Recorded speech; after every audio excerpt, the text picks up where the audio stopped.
السلام عليكم ورحمة الله وبركاته. ninkan aad u jeedaan wuxuu dilay xaaskiisa oo u warleeyay labada ciyaalka ah ee u dhashay dil loo geystay hooyo uurle oo lagu magacaabo Shanana Watis iyo labadeeda gabdhood oo 4 sano jir iyo 3 sano jir kala ahaa ayaa wadankaas oo dhan waxay ku riday argagax.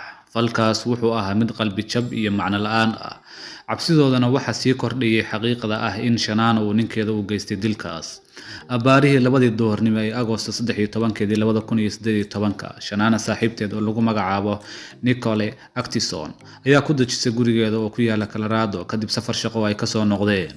laakiin markii Nicole oo ahayd gabadha saaxiibta la ahayd Shanana ay isku dayday inay saaxiibteed la xiriirto, way awoodi weyday in taleefanka laga qabto, isla markaana waxay mar kale wacday ninka qabay Shanana kaas oo isna taleefanka qaban waayay. saaxiibta Shanana waxay dareentay inay dhibaato jiro, waxayna la xiriirtay booliska.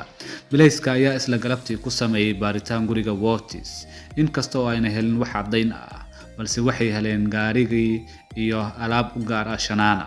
Shanana iyo gabdhaheeda ayaa si rasmi ah loogu dhawaaqay inay maqan yihiin. maalmihii xigay sheekadii Chris aad bay isu bedeshay. waxa uu markii hore booliska u sheegay in aanu wax ka ogeyn halka ay aadeen xaaskiisa iyo carruurteeda, waxaana uu bilaabay in uu la hadlo warbaahinta uu ka codsanayay bulshada in la caawiyo oo la raadiyo xaaska iyo ciyaalkiisa. dhanka kale, baariyaal ka socda waaxda booliska deegaanka ee CBI iyo FBI ayaa habeen iyo maalin u soo jeeday sidii ay kiiskan uga gungaari lahaayeen.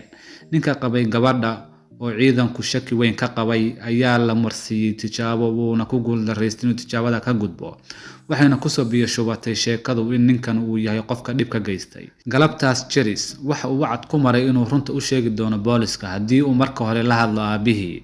baarayaashu waxay qaateen khamaar aad iyo aad u weyn, wayna u ogolaadeen in sidaa oo loo sameeyo, wayna shaqaysay kadib markii Chris oo aabihii ka hor qirtay inuu dilay xaaskiisa. muddo aan dheereen kadib, baarayaashu waxay si sax ah u heleen maydka Shanana iyo labada gabdhood ay dhashay oo lagu kala magacaabo Bella iyo Celeste. maydka Shanana waxa uu ku jiray xabaal gacmeed, halka maydka labada gabdhoodna uu ku riday haanta saliidda qaada. balse sidee wax u dhaceen? qirashadiisa ugu horeysay Chris waxa uu sheegay in Shanana uu ceejiyay isagoo caraysan kadib markii uu arkay iyadoo garaacaysa labadiisa gabdhood Bella iyo Celeste. khilaaf badan oo soo kala dhexgalay lamaanahan, Chris ayaa go'aansaday inay kala tagaan xaaskiisa, balse ka hor inta aysan kala tagin ayay dhacdadani wax ka badashay dhammaan jihadii ay wax u socdeen. waxa uu saddexda mayd geeyay goobta saliidda laga soo saaro, halkaas uu ku aasay. bishii November, si kastaba ha ahaatee, sheekadii Chris ayaa mar kale isbedeshay. markan waxa uu qirtay inuu dilay xaaskiisa iyo gabdhihiisa, waxa uuna qirtay dhammaan 9 kiis ee lagu soo oogay. 5 dacwadood oo ah dil darajada koowaad ah ay ku jiraan 2 dacwadood oo dheeri ah oo lagaga soo oogay dhinaca gabdhihiisa sababtoo ah ma aysan gaarin da'da qaangaarka ama waxay ka hooseeyeen 12 sano jir. 1 dacwad oo ah dilida ilmo uurjiif ah iyo dacwadda shanaad oo ah inuu mayd si sharci darro ah faraha ula galay. haddaba xukunka lagu riday ayaa ahaa mid aad loola yaabay. waxaa lagu xukumay 5 xabsi daa'in ah, oo xabsi daa'in kasta markii uu dhamaado waxa uu bilaabanaya xabsi daa'inka labaad, sidaas ay ku soconaysaa ilaa iyo 5 xabsi daa'in.